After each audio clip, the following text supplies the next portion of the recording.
Hello again, fight fans. It's that time of year, Montero Unboxing Year-End Awards for 2017. Let's talk about Knockout of the Year. Now, we had a bunch of good ones. Those of you who follow me on Twitter, follow my channel regularly, I think you know where I'm going to go with my winner for this one. But a lot of great candidates this year, right? For one, Joshua Greer Jr. scored a KO 6 over James Smith on a ShoBox card. I don't know if you guys remember this, but he was backing into the ropes. Smith was coming in on him, timed it perfectly with the right hand. Smith walked right into it. It just fell straight down. Whenever you see a guy fall either straight down or forward, you know he's in pretty bad shape. That was great on the ShoBox card. It's probably the ShoBox knockout of the year, but definitely a top candidate there. Also on Showtime, David Benavidez with the TKO 8 over Rogelio Medina. That was a great win for him. That really put Benavidez on the map, but he was dominant in that win. But that knockout in the 8th round, good stuff. Another top knockout this year. Also on Showtime, Mikey Garcia, KO 3 over Dejan Zlatikanen. This was January 28th, way back in the beginning of the year at the MGM Grand in Las Vegas. Brutal knockout. Zlatikanen was in bad shape, and it was scary for a couple minutes. One of those kind of knockouts. Garcia softened him up with a couple shots before landing that one big shot. And I mean, at that point, I mean, this is going back in January, that was the knockout of the year, right? I just think we had some more after that. But man, that one was scary. Talk about scary knockouts. Srisaket Sor-Rungvisai in the rematch against Roman Gonzalez, that knockout where he pretty much ended his reign, his career. And Chocolatito was in bad shape. I don't know how he got up from that first big shot, but he did. It was amazing. It showed what a warrior Chocolatito is. But great highlight reel knockout for Rungvisai. Let's see what he could do in the Superfly 2 card against Juan Francisco Estrada. And let's see, quickest knockout we saw.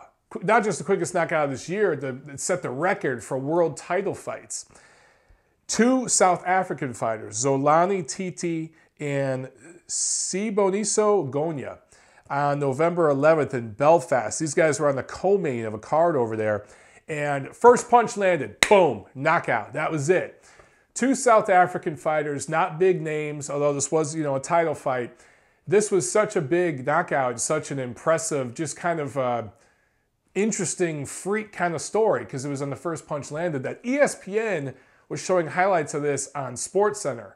That's something you don't see very often, particularly from 2, not known fighters from South Africa. So that's how big of a knockout that was. But to me, and again, those of you who follow me, you know where I'm going to go with my knockout of the year. David Lemieux, KO 3 over Curtis Stevens. March 11th in Verona, New York. This was on HBO.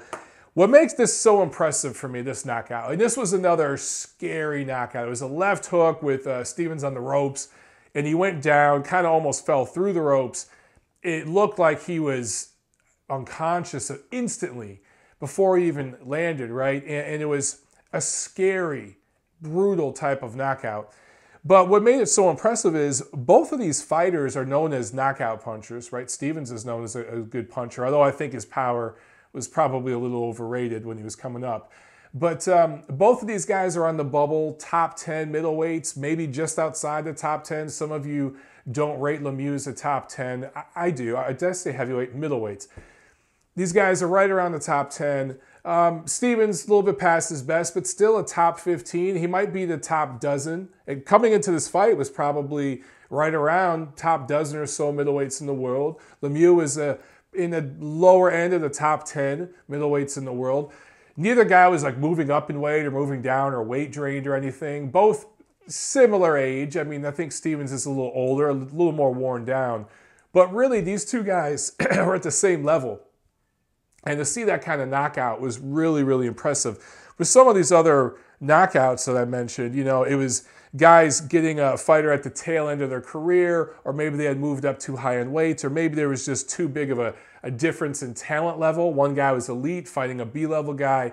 But in this fight, you have 2 right around, bubble top 10, top dozen, top 15 or so middleweights in the world fighting each other, bombs away, and it was a one-punch knockout. It was truly a one-punch knockout. There was a right hand that was kind of a touch from Lemieux just to blind Stephens before he got that hook in there. And that hook was just concussive. It was brutal. That's my knockout of the year. What knockouts am I forgetting? Who do you guys vote for? Comment below. Like, share, subscribe. Happy holidays. Happy New Year's. I'll see you at the fights in 2018.